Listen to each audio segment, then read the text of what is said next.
Ladies and gentlemen, hello, IB year number 2. How's everybody doing on this Monday afternoon? I hope you're doing okay. Mr. Din here once again with another lesson, finishing up major organs today. Before we get there though, hope you guys are doing well. Okay, let's dive in. Here we are in our bills. It looks something like this. We are on page 43. By the end of the video today, I hope everybody feels really comfortable being able to describe the organs, their functions, and a little bit about where they are in the body. The big idea, once again, as I stop the share, is that every single day we wake up and live our lives, it is thanks to our friends, the organs of our body. And you can break it all the way down to the cell level as well. In order for us to do the things we have to do in our lives, we have to make sure our friends inside our body are feeling good. I'm going to share my screen once again to show you the agenda for today. It looks something like this. Okay, we're going to finish up our explanation today. There's no brain jog. And then I'm going to have you guys submit the dissection you completed on Zoom last week, because I didn't do that. And then I'm going to explain something called the organs family portrait. After that, I'm going to start briefing you guys for the next dissection, which is on the heart.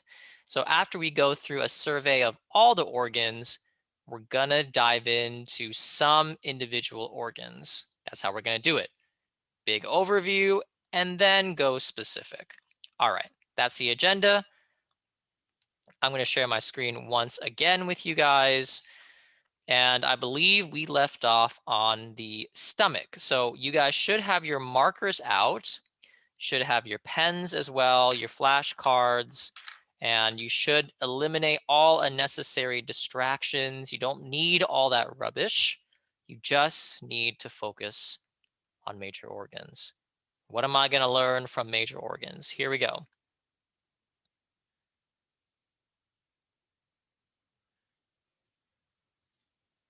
This is supposed to be the stomach.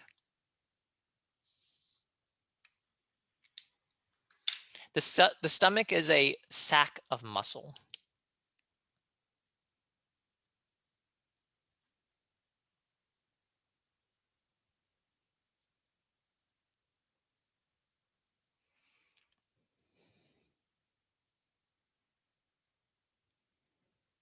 The stomach has a really important role to fill in your body. You may already know what it does. It dissolves your food.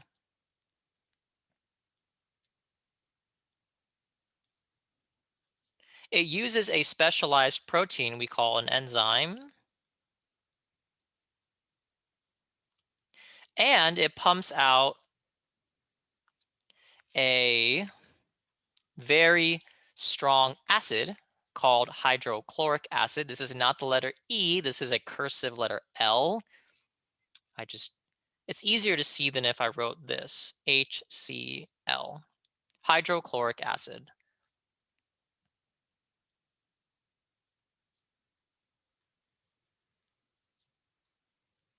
This hydrochloric acid has a very low pH, and the reason it's so acidic is that the stomach is trying to protect you.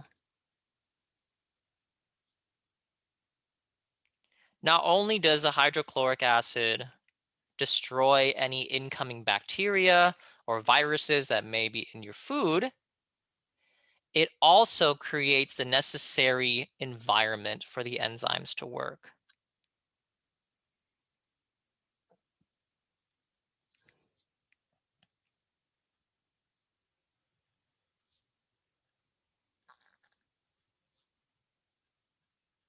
Creates favorable environment for the enzyme. We abuse our stomach all day, don't we? We shove hot Cheetos down there and just hope for the best. Our stomach is very neglected, unfortunately. Once the stomach is done dissolving the food, it then dumps that dissolved food into the next organ. And that next organ is called the small intestines.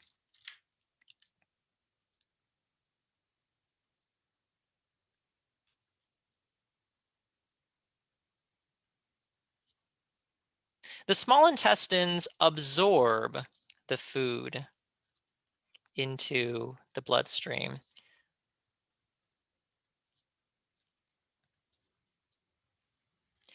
I want to make a very key difference here.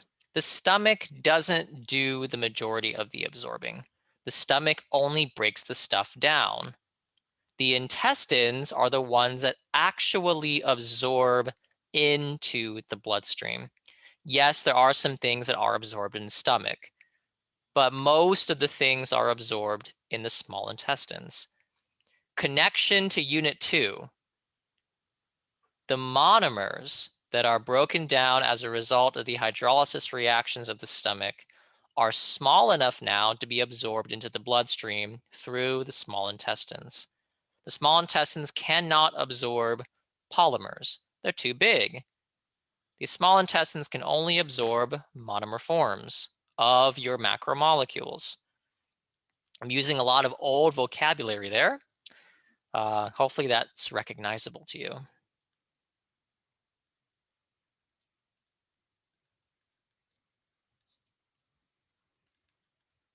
The small intestines are a long coiled tube. How long, you ask? Stretched from beginning to end, an adult person could have 22 feet. 22 feet of small intestines in their body. Think about that. If you're 6 feet tall, then that's great. But inside of you could be almost 4 times as tall as you are stuffed into your little abdomen. Pretty cool, huh? The small intestines are also lined. So if you remove the inside and you kind of flipped it inside out, you would see that there are little hairs on the small intestine. If you've ever had menudo, menudo has the tripe on the inside. The tripe is the small intestine. And if you remember, if you eat menudo, you have the little hairs on the tripe. I don't know if you ever noticed that. Those hairs, obviously they're not hairs like on your head, but they're projections called villi. You can think of villi as being little fingers that grab the incoming monomers to absorb into the bloodstream.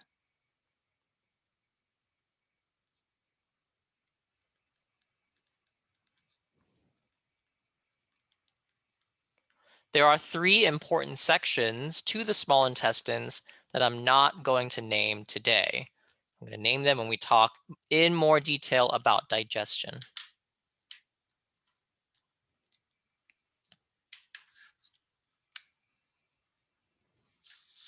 Okay, so we are on our way, huh? Here comes the large intestine.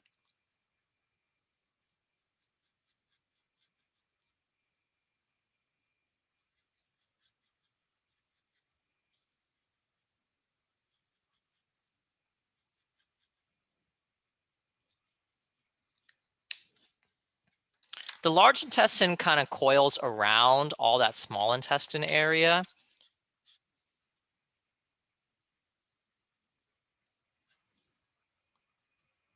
And it's not as long, so it's only 6 feet long. Small intestines absorb monomers.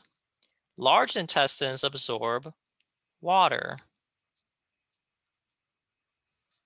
and ions. Hopefully you guys remember what an ion is. An ion is a charged atom. Some ions include calcium 2+, sodium+, and potassium+. Why the heck would we need these ions? Do you guys recall something called the sodium-potassium pump?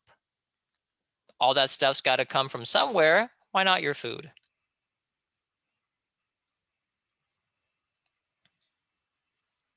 And of course, our favorite feces. Anything that we do not need is deposited into our feces and then released into the world through your booty hole.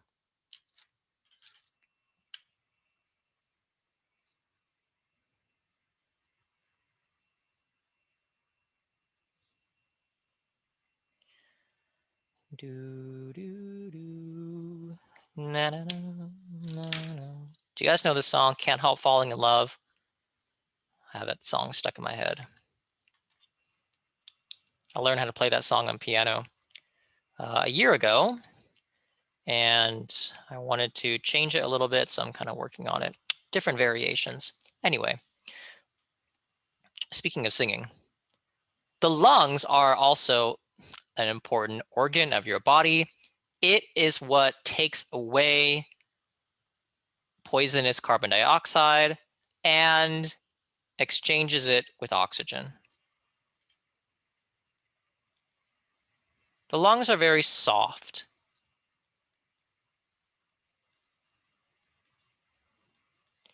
These lungs can expand and contract all day long, mostly without you even knowing it.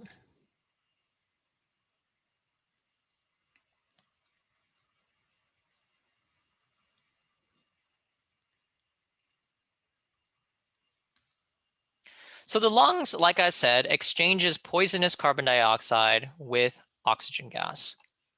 Connection to unit 2 again. Are you ready? In the process of cellular respiration, we have to create energy and break it apart in the glucose that we eat. A byproduct of this chemical reaction is carbon dioxide. It's a poison. So how do we get the poison out? The bloodstream has to carry the CO2 from your itty bitty toe or everywhere else in your body all the way to the lungs, where the lungs can exchange that gas for that gas.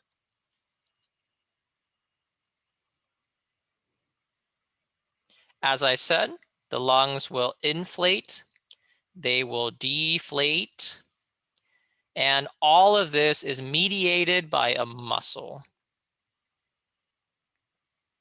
diaphragm. Think of the diaphragm as the command of the lungs. It will tell when the lungs will inflate and when it will deflate, depending on your diaphragm.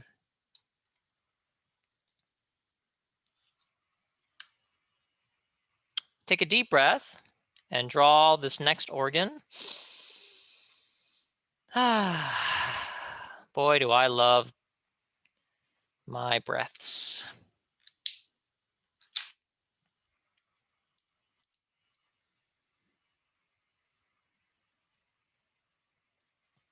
Ooh, the softest of all our organs, and arguably the most precious, our brain. Everything that you are, everything you will ever be or ever feel or ever think is part of our brain.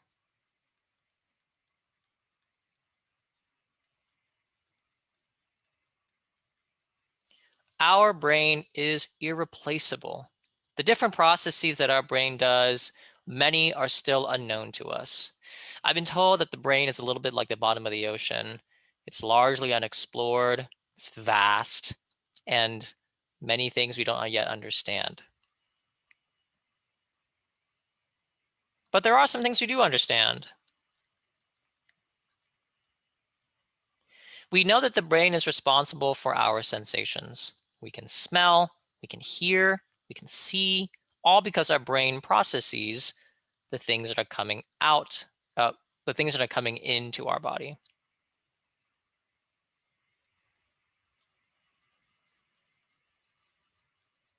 Motor ability means the ability to move. We can move our fingers because our brain sends a signal to our fingers. That's not done by magic. We can shake our pens, and I can speak because somehow I'm commanding my brain to do so. That's called motor ability.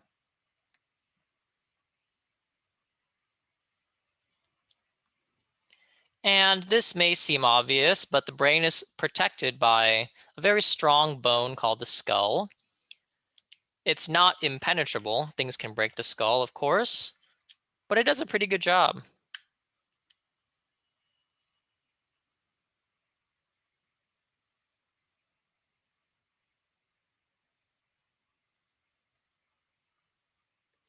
Here's my drawing of a muscle. And here's my drawing of a bone.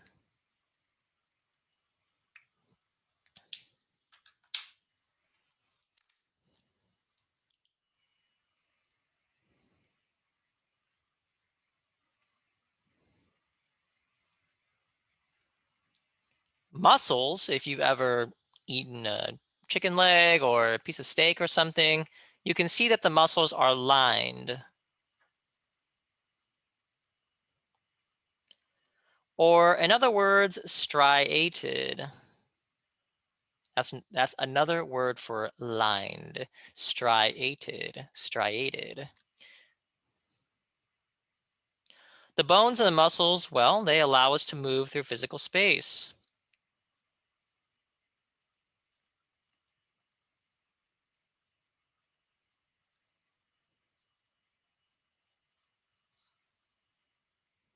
The way that we are allowed to move through physical space is that the muscles will lengthen or shorten and then move the bones.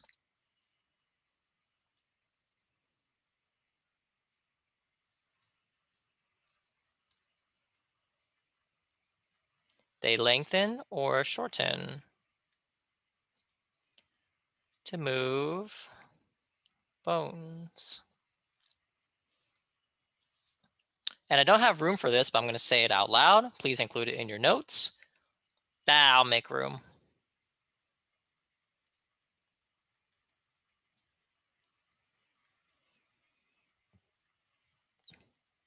The bones give your body some kind of structure.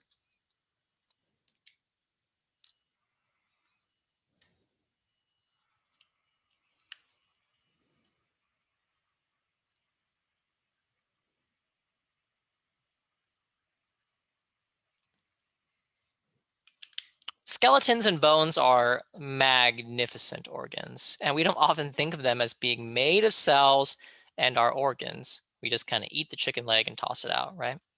But all of that was made of cells.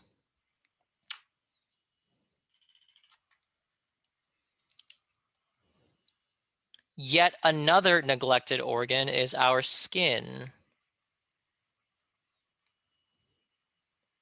Our skin is the first line of defense against the outside world.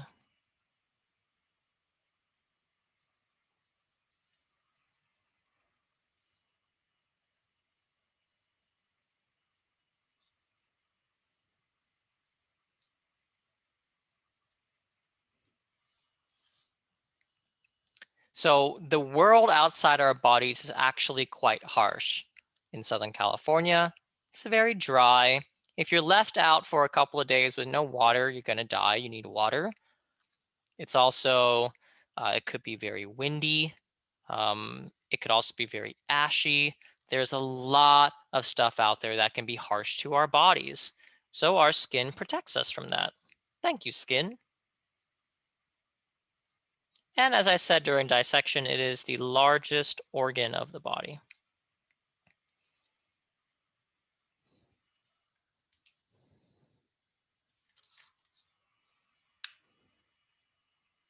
The reproductive organs, the penis and the vagina, I'm going to draw some cartoons of this.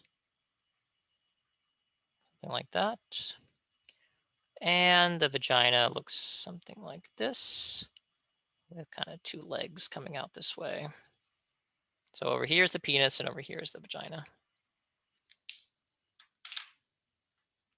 We have to get to a point, ladies and gentlemen, where we are comfortable saying the correct anatomical words for this.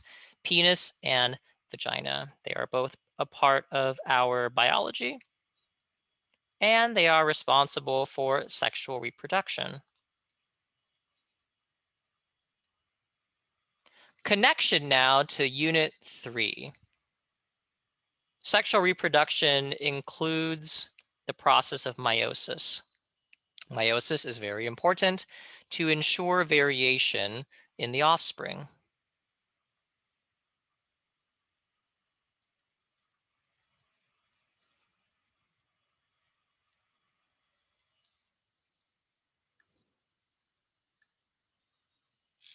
Summary. and then a bigger point.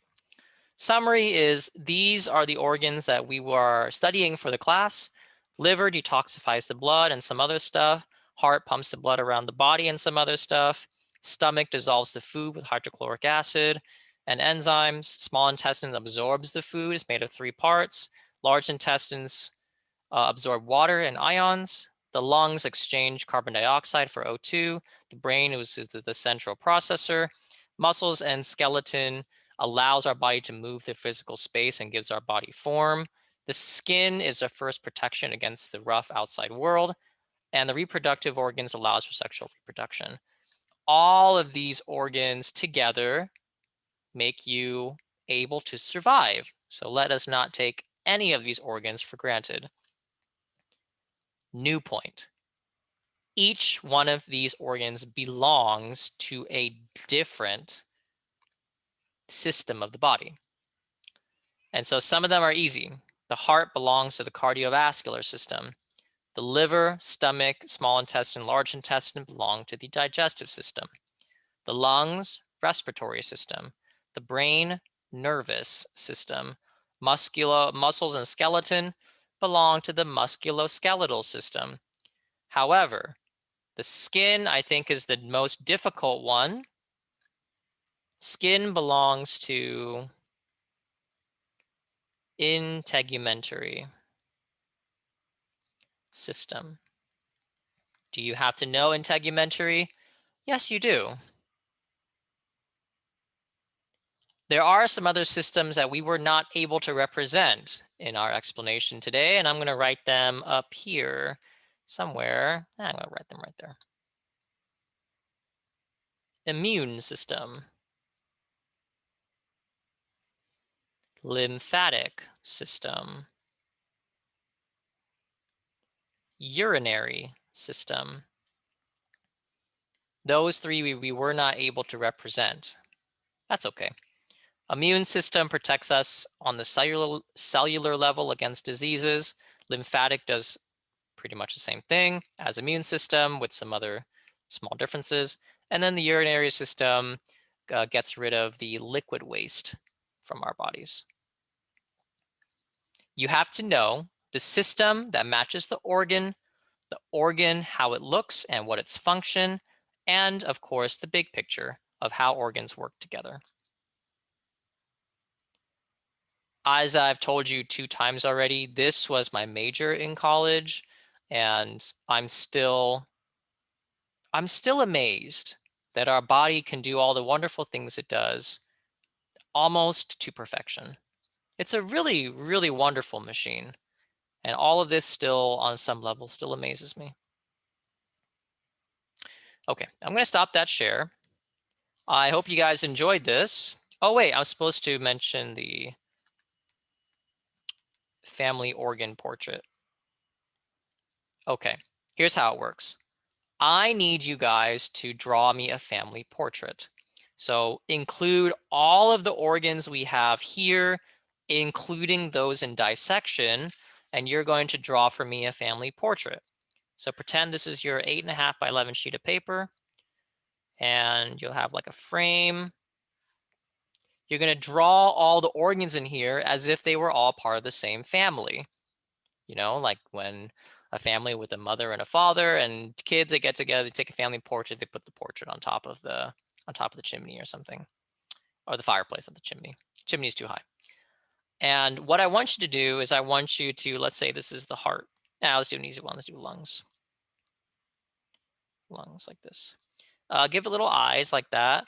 And I want you to give a little description of Uncle Lung. Uncle Lung, what does he do? He's a coal miner.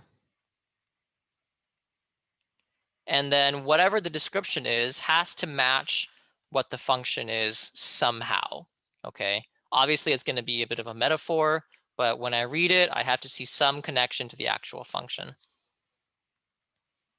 And then you draw the other ones. Rules. When you draw penis and vagina, please make sure they are appropriate for school, how they are drawn. If I see any inappropriate drawings of these, then I'm going to deduct points. Okay, so be tasteful. in your family organ portrait. So I'm going to stop that share. I think that's all I have to say for today. Miss you guys. Hopefully you're doing well. Bye-bye.